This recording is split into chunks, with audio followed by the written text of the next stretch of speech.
देखो अगला क्वेश्चन है 97 नंबर, नहीं सॉरी, हाँ 97 नंबर क्वेश्चन है कि 97 नंबर क्वेश्चन है कि अकबर को राष्ट्रीय शासक क्यों कहा जाता है।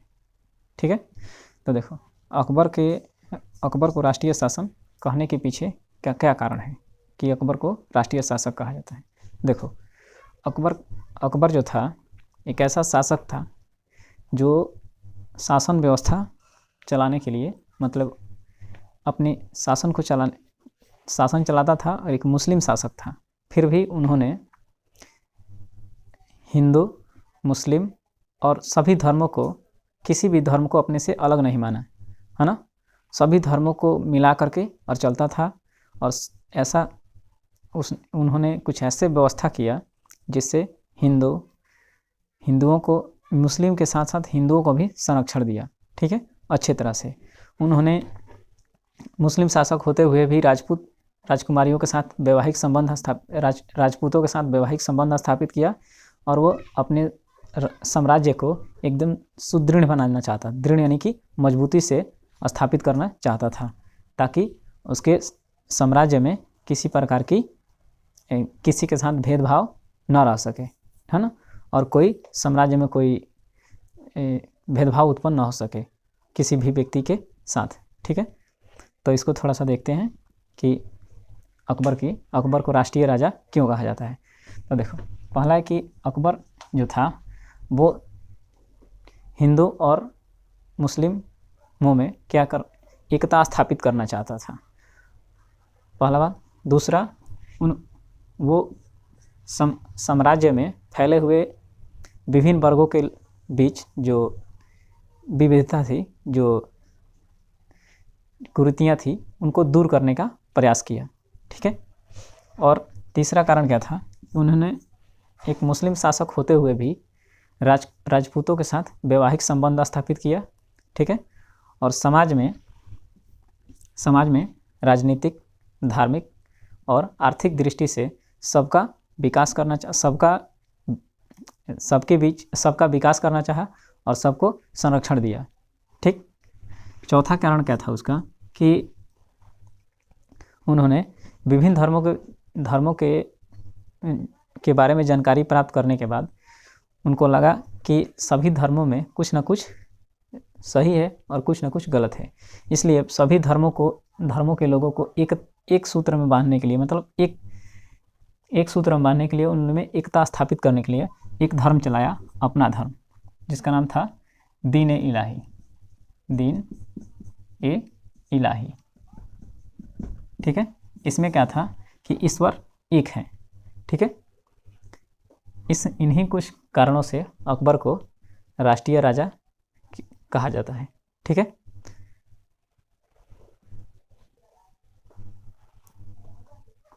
अगला वीडियो है, अगला हम देखेंगे 98 नंबर क्वेश्चन है।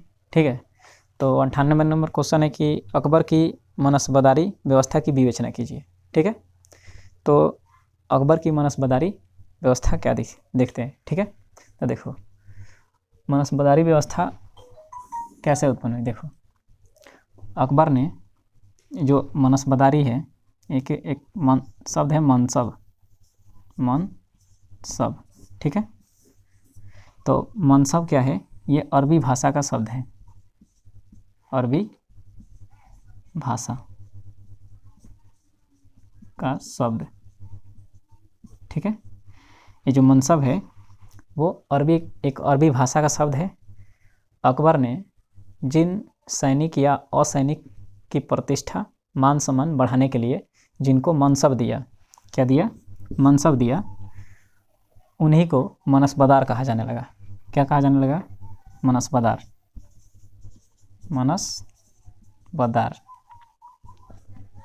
ठीक है, यानी जो मनसब है एक अरबी भाषा का शब्द है। अकबर ने जिन सैनिक या असैनिकों को मनसब दिया उनकी प्रतिष्ठा और मान सम्मान बढ़ाने के लिए उसको मनसबदार कहा जाने लगा। ठीक है, तो मनसबदार की कुछ विशेषताएं थी। क्या विशेषताएं थी, पहला था कि मनसबदारी का वर्गीकरण, यानी कि मनसबदार किसको नियुक्त किया जाता था। तो मनसबदार में जो व्यक्ति नियुक्त किया जाता था मनसबदार, उसको वो कम से कम या 10 या अधिक से अधिक 10,000 सैनिक रख सकता था, और वह व्यक्ति राजा के परिवार से होता था। यानी कि जिसको मनसबदार नियुक्त किया जाता था वो राजा के परिवार से होता था, राजा के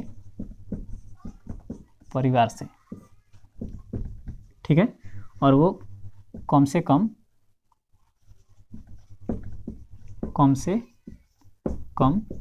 10,000, है ना, और अधिक से अधिक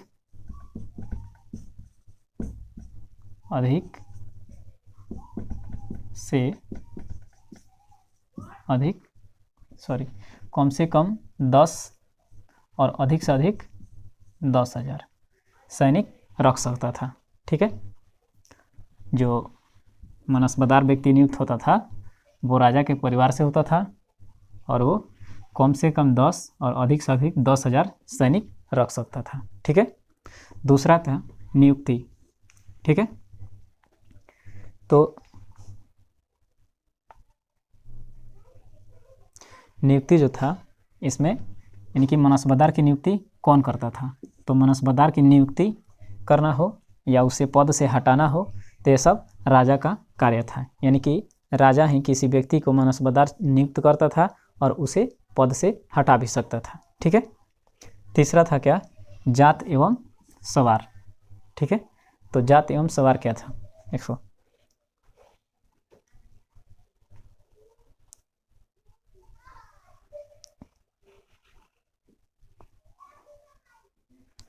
जिस व्यक्ति में यानी कि जिसमें स्थान और वेतन निश्चित था, क्या क्या, स्थान और वेतन निश्चित था कि आप इस स्थान का मनसबदार हैं, ठीक है, और आपका वेतन इतना मिलेगा। जैसे किसी को कह दिया गया कि तुम दिल्ली या जैसे अजमेर, है ना, अजमेर क्षेत्र के तुम का मनसबदार हो और तुम्हारा वेतन मान लो कि 7,000 रुपये मिलेगा, ठीक है। तो इसको कहा गया, इसी व्यक्ति को कहा गया क्या, जात।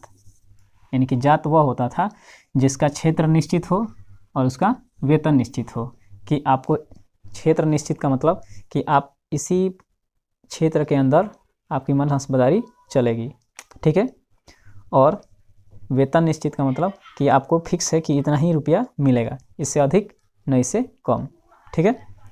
उसके बाद क्या था, अच्छा वेतन, ठीक, एक सेकंड, और ये जात हो गया दूसरा। इसमें था सवार, तो घुड़सवारों की संख्या के आधार पर उनको सवार कहा जाता था, ठीक है।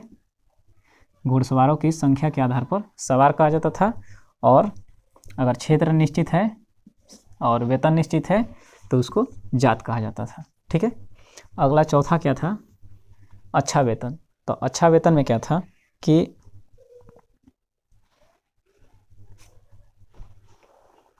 अच्छा वेतन में था कि मनसबदारों के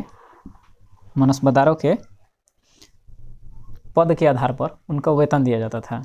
यानी कि अगर वो मनसबदार 100 जात रखते हैं, 100, ठीक है, तो उन्हें 100 जात रखते हैं तो उन्हें 500 सवार मिलते हैं। कितना, 500 सवार, मतलब हुआ कि 500 उनको 500 वेतन मिलता था।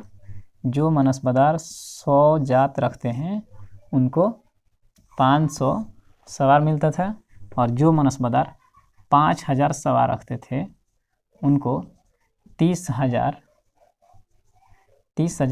वेतन मिलता था। यानी कि अच्छा वेतन में क्या था कि जो मनसबदारों को उनकी पद के अनुसार उनको वेतन दिया जाता था। जो मनसबदार 100 जात रखते थे उन्हें 500 सवार मिलते थे, और जो मनसबदार 5,000 जात रखते थे उन्हें 30,000 रुपये वेतन मिलता था, ठीक है। अगला है कार्यभार। तो कार्यभार में क्या था कि जो मनसबदार था उनका कार्य था कि अगर राजा उनको किसी क्षेत्र में भेज सकता था कि जाओ इस क्षेत्र को जीत कर लाओ, है ना, किसी क्षेत्र को जीतने के लिए या किसी क्षेत्र में हुए विद्रोह को दबाने के लिए भेजा जाता था मनसबदारों को। ठीक है, यानी कि जो मनसबदार थे उनका कार्य का था कि वो किसी क्षेत्र में होने वाले विद्रोह को दबाने के लिए जाते थे या किसी क्षेत्र को जीत करके और राज साम्राज्य में मिलाने के लिए भेजा जाता था उनको। ठीक है, अगला घोड़ों की दागने की प्रथा। तो घोड़ों की दागने की प्रथा क्या थी कि अकबर ने सैनिकों का हुलिया जानने के लिए और सैनिकों में, सेना में विद्रोह को रोकने के लिए उसने दागने की प्रथा, है ना, प्रचलित किया था, जिसमें क्या होता था कि घोड़ों को दागा जाता था पहचान के लिए और सैनिकों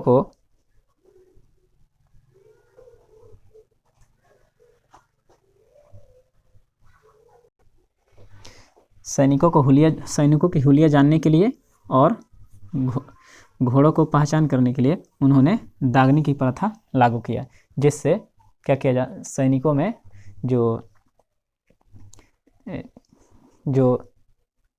क्या बोलते हैं उसको, चलो, जो भ्रष्टाचार है उसको रोका जा सके। ठीक है, दूसरा है मनसबदारी की प्रथा।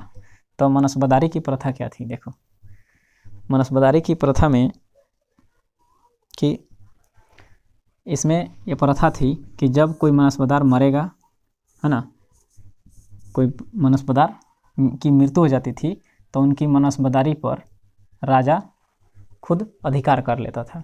ठीक है, उसके बाद क्या है, मनसबदारों के मिले जुले सवार। तो मनसबदारों के मिले जुले सवार में क्या है कि जिस क्षेत्र का मनसबदार होता था उस क्षेत्र में पठान, तुर्क, राजपूत, मुगल आदि जो होते थे, यानी पठान ये क्या है, जात हैं, पठान हो गए, मुगल हो गए, है ना, राजपूत हो गए,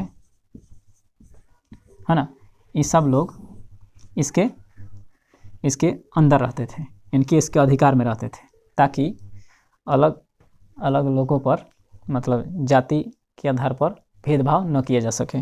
ठीक है,